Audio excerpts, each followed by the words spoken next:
সেই জায়গায় তাদের উপর যে কাজটা আমরা করলাম, যে ন্যাক্কারজনক কাজটা করলাম, সেটাকে আমি ধিক্কার জানাই এবং তাদের সাথে আমি একমত। তাদের সুরক্ষার জন্য আমাদের যা যা করণীয়, একটা তারা বলেছে তাদের ইমার্জেন্সিতে সুরক্ষা দিতে হবে, সেটা আমরা বলেছি আমরা সুরক্ষা দিব।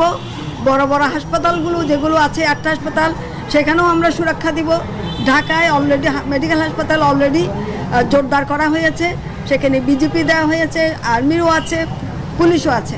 এবং যারা যেই সময় যে দায়িত্ব পালন করার কথা ছিল, যারা এটা পালন করতে পারে নাই, তাদেরকে আমরা জবাবদিহিতার মধ্যে নিয়ে আসব। একটা তারা বলেছে 24 ঘন্টার মধ্যে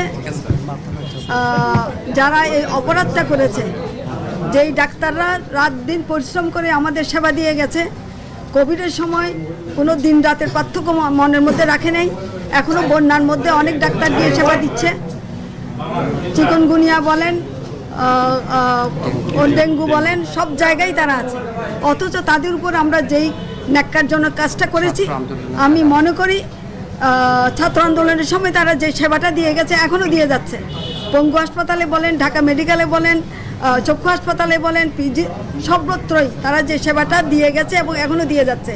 এটার জন্য তাদেরকে আমাদের কৃতজ্ঞতা, সারা জাতি তাদের কাছে কৃতজ্ঞতা প্রকাশ করার কথা। আর স্বাস্থ্য সুরক্ষা একটা আইনের কথা বলেছে, এইটা মনে একটা প্রসেসের মধ্যে আছে, এটাও হয়ে যাবে আশা করি, আমি এইটুকু বলতে পারি। আর এটা যেটা তারা বলেছে স্বাস্থ্য পুলিশ, এইটা একটু সময় লাগবে, এটা দীর্ঘ, কারণ আমরা তো কোনো আইন এখন বানাইতে পারবো কিনা আমার জানা নাই।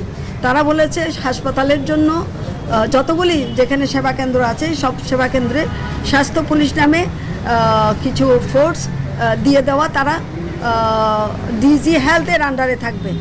তো এইটা করতে হলেও হয়তো নতুন আইন করতে হবে, সেটা আমি জানি না, সেই জন্য আমি বলছি এটা আমি ফিরে গিয়ে ওখানে আলাপ করব। এটা যদি আইন বানাইতে হয় আমাদের পক্ষে সেই আইন করা সম্ভব কিনা সেটাও আমি জানি না, ওটা একটু সময় লাগবে। আর বাকিগুলো তো আমরা বলেছি আমরা যত পর্যায়ক্রমে সব। আরেকটা দাবি তারা করেছে যে এটা কোনটা বলেন, সুরক্ষা, অ্যারেস্ট করতে হবে, দ্রুত সময়ের মধ্যে অ্যারেস্ট করতে হবে। আমরা তাদেরকে বলেছি আমাদের একটু সময় দাও, সিসিটিভির ক্যামেরায় যে ফুটেজগুলো আমরা পাবো সেগুলো বিশ্লেষণ করে আমরা তাদেরকে ধরবো। এবং এখানে যেই কলেজের প্রিন্সিপালও ছিলেন, এখানে ভিসি ছিলেন, ভিসিও ছিলেন, কাজে তিনিও বলতে পারবেন তার কোন ছাত্র তার সাথে এসছেন, এরা কি ছাত্র নাকি অন্য কেউ, সেটাও উনি বলতে পারবেন, কাজে উনি সাথে ছিলেন এবং তার সাথে আরও কয়েকজন শিক্ষক ছিল। কাজে আমরা তাদের কাছ থেকে জিনিসটা আইডেন্টিফাই করতে পারবো এবং আমরা খুব দ্রুত তাদেরকে ধরে ফেলতে পারবো বলে আমরা আশা করছি। যে রোগী ছিল তাদের সেবা কিন্তু দিয়ে গেছে এবং একজন বলল আজকে তার 4 জন রোগীকে সে রিলিজও করেছে, তাইলে সে বলেছে জরুরি সেবাটা তারা করে গেছে।